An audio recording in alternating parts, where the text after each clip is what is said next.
Hello dear friends, मुझे उम्मीद है कि आप सभी लोग बहुत अच्छे हैं। अभी तक की बारिश होने के प्रोसेस में हमने कुछ कंसेप्ट्स को जान लिया है, जैसे कि विंड कैसे चलती है, बारिश का प्रोसेस कैसा है।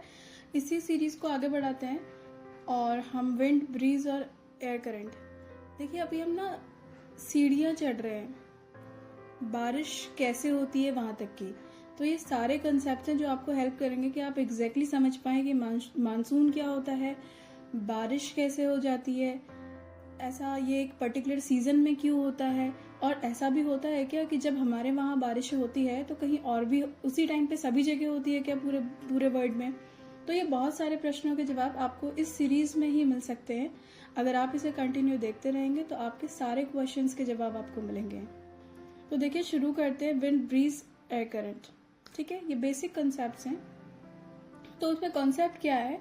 इसमें कॉन्सेप्ट ये है कि जो पानी का टेम्परेचर है वो जल्दी नहीं बदलता है, और लैंड यानी स्थल का टेम्परेचर जल्दी बदलता है। एग्जाम्पल लेते हैं, जैसे हमने कोई एक स्टोन लिया, और आप एक स्टोन लीजिए और एक ग्लास वाटर में पानी रखिए। एक ग्लास वाटर लीजिए, अब उसको डे लाइट में रख दीजिए पहले। तो आप देखेंगे कि जो स्टोन है उसका टेम्परेचर इंक्रीज हो गया है और पानी का टेम्परेचर कम इंक्रीज हुआ है, और अल्टीमेटली टेम्परेचर रॉक का ज़्यादा है और पानी का कम है। और ऐसे ही आप जब मून लाइट में देखते हैं, यानी रात में आप देखेंगे तो स्टोन का टेम्परेचर गिर जाता है जल्दी, उसका टेम्परेचर कम हो गया और पानी का टेम्परेचर कंपैरेटिवली अभी भी ज़्यादा है। ठीक है, कल का कंसेप्ट याद रखिएगा, वो आगे बहुत हमारी हेल्प करेगा कि temperature is inversely proportional to pressure. ठीक है, अब चलिए आगे बढ़ते हैं। तो फ्रेंड्स, इसके लिए अब हम देखते हैं ये क्यों हुआ। आखिर स्टोन का टेम्परेचर इतना जल्दी जल्दी गर्म और ठंडा हो गया, और पानी इतनी जल्दी ना गर्म हुआ ना ठंडा। इसके लिए फिजिक्स के कॉन्सेप्ट को अप्लाई करते हैं। ठीक है, ज्योग्राफी साइंस है। ठीक है, अगर आप इसे समझेंगे एज अ साइंस तो ये आपको पूरा समझ में आएगा। तो heat energy Q is directly proportional to mass into change in temperature. ठीक है, आपको पता है, और ये पूरा खेल सिर्फ साम्यता का है कि हीट भी तभी तक फ्लो होती है जब तक हाई टेम्परेचर से लो टेम्परेचर तभी तक फ्लो होगी जब तक कि दोनों का टेम्परेचर इक्वल ना हो जाए। ठीक है, तो पूरा खेल किसका है? इक्विलिब्रियम लाने का। तो अब आप देखिए, Q is equal to proportional था, प्रोपोर्शनल को हटाया तो एक कांस्टेंट हमने C ऐड किया। अब C क्या है? C है स्पेसिफिक हीट कैपेसिटी। अब हीट कैपेसिटी मतलब अब आप देखिएगा कि स्टोन की अलग है, वाटर की अलग है, तो ये डिफरेंट मटेरियल के लिए अलग अलग होती है। तो सी की वैल्यू अकॉर्डिंगली मटेरियल के हिसाब से चेंज होती रहती है। ठीक है, तो अब हम देखते हैं, अब हम अपनी मेन बात की ओर आते हैं कि ब्रीज, लैंड ब्रीज और सी ब्रीज कैसे बहते हैं। अब देखिए, आप डे टाइम, जो मेरा पहला डायग्राम है इसमें आप डे टाइम देखिए। तो डे टाइम में क्या होगा कि लैंड का टेम्परेचर इंक्रीज हो जाएगा, मतलब इसका टेम्परेचर ज्यादा होगा। अगर टेम्परेचर ज्यादा होगा तो प्रेशर कम होगा, प्रेशर कम होगा तो लो प्रेशर जोन क्रिएट हो जाएगा। ठीक है, कंपैरेटिवली वाटर का टेम्परेचर कम होगा, प्रेशर ज्यादा होगा और हाई प्रेशर। तो आपको पता है कि विंड कैसे बहती है? High pressure to low pressure. लेकिन अब ये फिनोमेना पर्टिकुलर एक एरिया में होता है, लैंड, और जहाँ पे लैंड फॉर्म्स और ये सी आपस में जुड़े हुए होते हैं, मिले हुए होते हैं, तो इसलिए इसको एक स्पेसिफिक नेम दे दिया है sea breeze, high pressure to low pressure, इस तरीके से सी ब्रीज। ठीक है, अब हम जाते हैं दूसरी तरफ। अब देखते हैं कि लैंड ब्रीज कैसे होती है। अब देखिए, वही रात का समय है, सेम जगह है, जगह सेम है, तो रात का टाइम है तो इसका लैंड का टेम्परेचर कम हो जाता है। टेम्परेचर कम हो गया कंपैरेटिवली, प्रेशर ज्यादा हो गया, हाई प्रेशर क्रिएट हो गया। ऐसे ही कंपैरेटिवली वाटर का टेम्परेचर ज्यादा ही रह गया, क्योंकि वाटर जल्दी ना गर्म होता है ना ठंडा होता है। तो टेम्परेचर ज्यादा हो गया, प्रेशर कम हो गया, इट्स लो प्रेशर। तो लो प्रेशर, हाई प्रेशर से लो प्रेशर की ओर कौन सी क्या बहेगा? लैंड ब्रीज, ये ब्लो होने लगती है। ठीक है, फ्लो होने लगता है। तो इस तरीके से हमने कंसेप्ट ये देख लिया है। चलिए अब आगे चलते हैं। तो फ्रेंड्स, अब हम देखते हैं कि एयर करंट एंड विंड क्या डिफरेंस है। ये कुछ चीज़ों का बेसिक है। जो हम ग्लोबल विंड पढ़ते हैं और जो प्रेशर बेल्ट पढ़ते हैं, ये उन सारी चीज़ों का बेसिक है। इवन आप इसे कोरिलेट कर सकते हैं, green house effect, global warming, ये सारी चीज़ें इन सब चीज़ों से निकल के आएंगी, ये उनका बेस है। ठीक है, अब सबसे पहले हम एक चीज़ देख लेते हैं कि विंड और एटमॉस्फेरिक करंट क्या डिफरेंस है? देखिए, जब हम कभी हॉरिजेंटल फ्लो की बात करते हैं, हाई प्रेशर और लो प्रेशर, उसे हम बोलते हैं विंड, ठीक है। और जब हम वर्टिकल फ्लो की बात करते हैं, मैंने माना कि मेरा सरफेस एरिया या एटमॉस्फेयर है, तो वर्टिकल फ्लो, जो हवा का वर्टिकल फ्लो होता है, उसको हम बोलते हैं एयर करंट, ठीक है। अब एयर करंट, अब आप कहेंगे कि कैसे ऊपर और नीचे, ये सब क्या?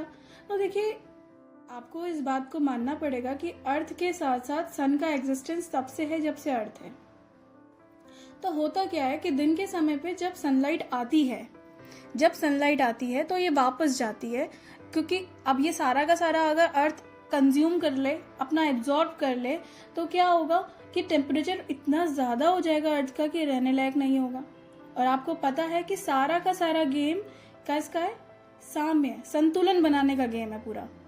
तो इसके लिए क्या होता है कि जो अर्थ की ओर आती है सनरेज, तो उसका कुछ पार्ट एटमॉस्फेयर एब्जॉर्ब कर लेता है जितना कि उसे जरूरत है, और बाकी का पूरा बाकी पूरा कहाँ भेज देता है? स्पेस में। बाकी पूरा वापस होकर के रिफ्लेक्ट होकर के स्पेस में चले जाएगा। अब आप देखेंगे कि जैसे एटमॉस्फेयर में जो ऊपर की ओर जब गैसें उठती हैं ऊपर को, तो अपने साथ पार्टिकल्स लेके उठती हैं, और गैसियस मॉलिक्यूल्स भी ऊपर होते हैं, क्योंकि गैसेस तो वायुमंडल में गैसेस तो होती ही हैं, ठीक है। तो जो ऊपरी स्तर पे जो वायुमंडल में जो गैसेस की लेयर्स होती हैं, जो पार्टिकल्स होते हैं, वो सारी के सारे क्या करते हैं? जो ये वापस आता हुआ हीट है, ये एब्जॉर्प्शन के बाद जो वापस आता हुआ हीट है, इसे एब्जॉर्ब कर लेते हैं, ठीक है। इसकी वजह से रात के टाइम पे क्या होता है कि ये पोर्शन गर्म हो जाता है, ठीक है, क्योंकि इसने दिन भर हीट एब्जॉर्ब करा। अब रात के टाइम पे अर्थ ठंडी हो जाएगी और ये गर्म हो जाएगा, तो फिर यहाँ से हीट फ्लो वापस आता है। तो फ्रेंड्स, इसी में हमको समझ में आया कि विंड और एयर करंट क्या होती है।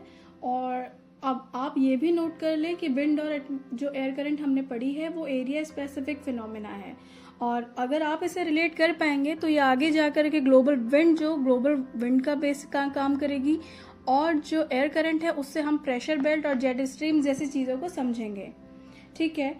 अब हम आगे चलते हैं ग्रीन हाउस इफेक्ट पे, जिसकी चर्चा हमने पहले थोड़ी सी कर ली है, उसको थोड़ा सा फाइनली कर लेते हैं कि अर्थ सरफेस अगर ये माना है, ये मैंने सन माना है, तो सनरेज जब रिफ्लेक्ट होकर के, अगर कोई एटमॉस्फेरिक बैरियर ना हो, तो सन की जितनी भी रेज नीचे आएंगी अर्थ से टकराएंगी और रिफ्लेक्ट होकर सीधे स्पेस में चली जाएगी।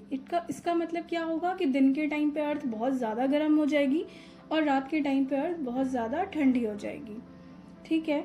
लेकिन होता क्या है, क्यों ज़्यादा अर्थ गर्म और ठंडी नहीं होती है, क्यों उसे ग्रीन हाउस इफेक्ट कहते हैं? तो इसका आंसर ये है कि जो एटमॉस्फेयर उसमें एक मेन रोल में होता है, ठीक है। तो जब सनरेज आती है, अर्थ से टकराती हैं, रिफ्लेक्ट होती हैं, स्पेस में जाने से पहले उसका कुछ पार्ट जो होता है वो एटमॉस्फेयर द्वारा एब्जॉर्ब कर लिया जाता है, एटमॉस्फेयर एब्जॉर्ब कर लेता है।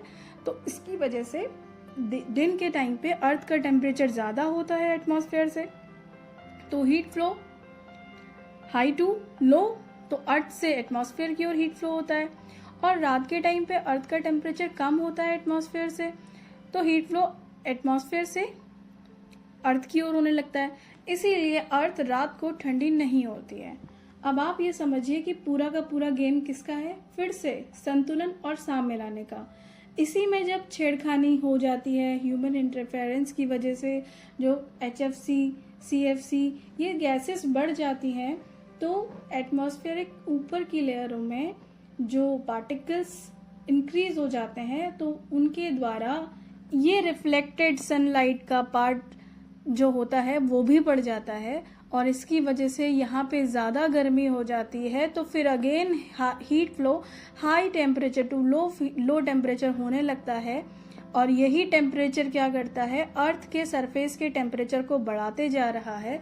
इसी को हम ग्लोबल वार्मिंग कह रहे हैं, ठीक है। तो इसके लिए अब अपना क्या कर सकते हैं? इसके लिए हम अपना कार्बन फुटप्रिंट जितना कम करेंगे तो उतनी ही ज़्यादा अर्थ संतुलन में रहेगी, ठीक है। अब कार्बन फुटप्रिंट क्या होता है, ये एक सवाल है, इसको आप कल खोजिए और कोशिश करिए कि आप अपनी जीवन शैली में सुधार करके उस कार्बन फुटप्रिंट को कम कर सकें।